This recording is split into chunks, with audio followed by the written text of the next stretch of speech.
At least I still have my balls, Your Honor. I heard my lawyer let out a quiet hiss, and out of the corner of my eye, I noticed him staring intently at me.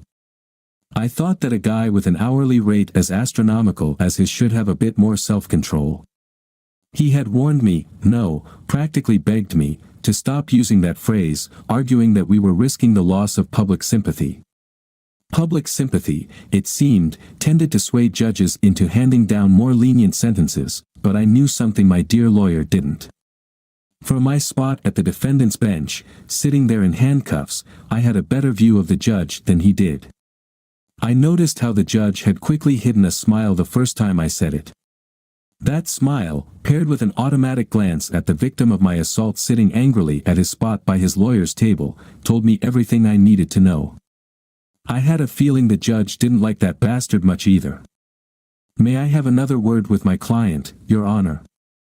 I doubt it'll do much good, Mr. Perkins. Your last 3 words to him clearly didn't help. This time, the judge openly smirked at me while my lawyer approached and whispered something. I didn't like that guy. I was a practical man, and he was an arrogant jerk. I'm the kind of guy who prefers to deal with what's in front of me, not what I'm handed, and he was nothing but condescending trash. If I'd had a choice, I wouldn't have hired him, but the choice wasn't mine. He was there because of my best friend, Dave. Was Dave ridiculously wealthy and able to blow a fortune on my hopeless defense? No. Dave lived a comfortable but far from extravagant life, just like I used to, well, before I got thrown behind bars 8 months ago. No, my ridiculously expensive representative was being paid out of a GoFundMe account with way too many contributors, organized by Dave. Apparently, a lot of people didn't like the guy I'd assaulted either. When news of my GF account's wealth hit the media, my victim made a big show of launching one of his own. That turned out to have some lasting consequences for him. Seems like provoking my attack didn't win him many fans. I, on the other hand, seemed to be quite popular, at least if all the fan mail I was receiving was anything to go by. And I had the guts to match it. After one more plea from my lawyer to avoid using the provocative phrase, he returned to his table, and the two of us turned back to face the judge. Mr. Freeland, your counsel is correct. Your victim deserves more sympathy and respect than you are showing them. Once again, the glint in his eye, visible only to me because of my proximity and angle of view, contradicted the literal meaning of his words. I'm terribly sorry, Your Honor. I thought I was just stating the facts. I have a pair of testicles. The guy I caught having sex with my soon-to-be ex-wife does not, unless, of course, he keeps them in a box. This time, the look the judge shot at me told me I'd gone too far, but it quickly softened. I decided to shut the hell up. So, Mr. Freeland, as I was saying, you have pled guilty to assault causing bodily harm, which carries a maximum sentence of 8 years in prison. No, please don't repeat what you said last time. We both glanced at the prosecution table, where the bastard had turned red again, whether from embarrassment or rage, I couldn't tell. Thank you, Mr. Freeland. Now, your attorney claims that at the time of the assault, you were in a state of temporary insanity and cannot be held fully responsible for your actions. The court-ordered psychiatric evaluation, however, appears to indicate that you are as sane as any other person. But as the psychiatrist notes, temporary insanity is, at this point, the judge consulted his notes, an autonomous phenomenon triggered by stimuli. I kept silent, for once heeding my lawyer's advice, and only answered direct questions. We've heard the victim's statement, so before I pass sentence, Mr. Freeland, could you look me in the eye and tell your story again, please? Of course, Your Honor. Here's what I remember. I paused and glanced at the gallery where my wife was seated. She lowered her eyes. She hadn't been in the courtroom the last time this story was told. I suppose she'd hoped to avoid the awkwardness. She probably had no idea it would come up again today. She must be facing a dilemma, I thought. Decisions. Should she bolt again or stay? Stay to show me she was supporting me, hoping I might forgive her and take her back. Fat chance. She'd have to endure the humiliation and public disgrace of being caught cheating under the glaring spotlight of everyone's attention, all on her own. My wife, a few friends, and I were having a pleasant evening at the bar when some loafer, excuse me, the so-called victim, just walked up to my wife and asked her to dance. Since he didn't follow basic etiquette by asking me if I minded, I didn't like it, but I decided not to make a big deal out of it.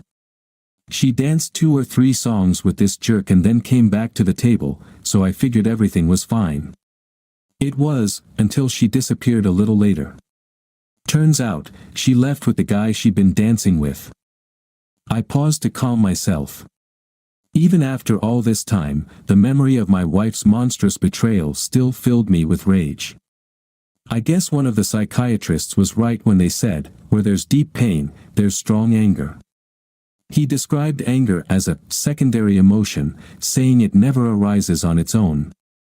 I suppose, if nothing else, I learned something new during my time behind bars. Please continue, Mr. Freeland. Well, I figured he'd take her straight to his place, and a few people knew where he lived, so I went directly there. Sure enough, his big fancy car was parked in the garage. He and my my wife, must have been in a hurry. Not only was the garage door open, but the interior door to the house was unlocked too. I didn't have to break in, Your Honor. I just walked right in. There was definitely no mention of any damage in the police report, Mr. Freeland. You'll have to forgive me, Your Honor, but from this point, my memory becomes increasingly hazy. I remember feeling angrier and angrier as I wandered through the house looking for them, and I vaguely recall reaching the bottom of the stairs. I heard grunting and moaning coming from what I assumed was one of the bedrooms upstairs. I'm sorry, but that's it. I don't remember anything after that until the police arrived. One moment, I was at the base of the stairs, and the next, they were there. I'm honestly not sure whether the images in my head from that 15-minute gap are real or if they're based on what the police, during their interrogation, claimed must have happened. I tried my best to keep a puzzled expression on my face while the judge scrutinized me. Much of the argument from my very expensive, and admittedly excellent, lawyer hinged on the fact that my confession that night was signed while I was not in my right mind. The police had made a mistake, and for a significant period, my whereabouts in custody were unaccounted for. My lawyer planted the idea that I might have been interrogated or intimidated off the record, with the police exploiting my mentally vulnerable state to implant a memory, likely by repeating it multiple times. That memory then became my reality, leading me to sign a confession stating that this was exactly how it happened. Truth be told, of course, I remember what happened. Every single detail. From the moment I heard the sounds of sex coming from the bedroom, climbing the stairs, following the noise to the open door, to seeing my wife on all fours, naked as the day she was born, being penetrated by the bastard stealing her from me, the same guy I'd watched her dancing with earlier. That I don't know if it was true madness, but something inside me snapped right then and there.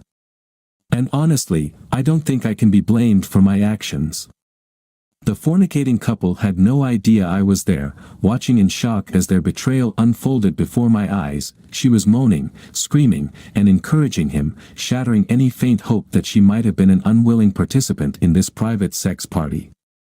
I could see that his manhood was larger than mine, and the thought that he was giving her something I never could drove me into a wild rage. From that moment, I knew I would forever be a cuckold. From that moment, I would never measure up to him, unless I did something to even the score that I don't recall making a conscious decision to do or not do what came next. I only remember thinking, maybe I'll always be a cuckold, and my manhood will never measure up to his, but at least I'll still have my balls. When I was younger, I played as a defender on my rugby team and often switched to opposing teams during practice. That meant I could kick exactly where it counted, with incredible force. And that's exactly what I did. He reacted instantly, his movements were almost comical. He lunged forward to escape the pain, twisting my ex-wife in the process so that she hit her head on the headboard, stunning her. Then he rolled off her onto his back, his legs spread wide, all the while gasping for air as if he'd been holding his breath for a year. The pain must not have fully registered yet because his dazed eyes shifted from his mangled groin to my smug smile. The look of terror on his face was enough to make me smile, no matter how long I've been locked up. Yes, Mr. Freeland, your lawyer has made that abundantly clear. I understand the police station in question has already implemented some significant protocol changes. There's no doubt that you were at the scene of the incident. And the fact that you provided first aid to the victim, something we've heard from 3 witnesses, is not exactly in line with your character. The fact that your wife didn't witness you actually assaulting the victim is irrelevant to the case. There's no question that you caused the injury which resulted in the victim's testicles having to be surgically removed. The only matter at hand is your mental state at the time of the assault. As I said, the lawful sentence is 8 years of imprisonment, although I am permitted to consider the provocation you endured and your likely mental state at the time. Regarding the deterrent aspect of sentencing, well, I doubt you will ever face such an emotional and, frankly, disgusting provocation again. At these last words, the judge cast a look of judgment and disgust at my wife. She shrank into her seat. I couldn't help but notice that none of her friends were sitting beside her to offer support. From what I'd heard from the quiet safety of my cell, she didn't have many friends left. My case had made headlines nationwide. First, because of the notoriety of my victim. Second, due to stories about how certain celebrities use their fame to engage in highly immoral acts with minimal consequences. And third, because of the GoFundMe account. Apparently, some of the husbands previously humiliated by my wife's lover were quite wealthy, and the donation total reached 6 figures before the general public even began contributing. My David vs. Goliath story must have struck a chord, as thousands of people chipped in their spare change, and often more.